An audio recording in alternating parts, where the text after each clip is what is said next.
सरकार नेहमी आपल्यासाठी निरनिराळ्या योजना राबवत असते. शेतकऱ्यांसाठीही सरकारने काही बेनिफिशियल योजना राबवल्या आहेत. अवकाळी पाऊस असेल, दुष्काळ असेल किंवा गारपीट.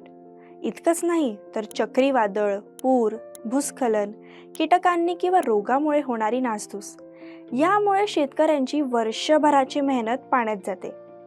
पण आता टेन्शन घ्यायचं काहीच कारण नाहीये. सरकार या नैसर्गिक आपत्तीने होणाऱ्या नुकसानावर भरपाई देते, तेही प्रधानमंत्री पीक विमा योजनेतून, म्हणजेच प्रधानमंत्री फसल विमा योजना. बऱ्याचदा आपलं नावावरून गोंधळ उडतो आणि काहीच न कळल्यामुळे हातच्या संधी निसटून जातात. नावे वेगळी असली तरी ही योजना एकच आहे. 2016 पासून राबवण्यात आलेली ही योजना वरील सगळ्या नैसर्गिक समस्येतून शेतकऱ्यांना आर्थिक मदत करते. आतापर्यंत 23 कोटींपेक्षा जास्त शेतकऱ्यांना या योजनेचा लाभ मिळालाय. आता या योजनेचे फायदे काय आहेत ते पाहूया. नैसर्गिक आपत्ती, पिकाला कीड किंवा रोग लागल्यावर झालेल्या नुकसानाची भरपाई मिळते. मिळणाऱ्या पैशातून कर्ज फेडता येतं, म्हणजेच आर्थिक दिलासा मिळतो.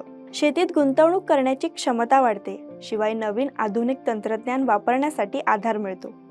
मानसिक किंवा आर्थिक आधार मिळाल्यामुळे प्राणहानीचे प्रमाण कमी होण्यास मदत होते.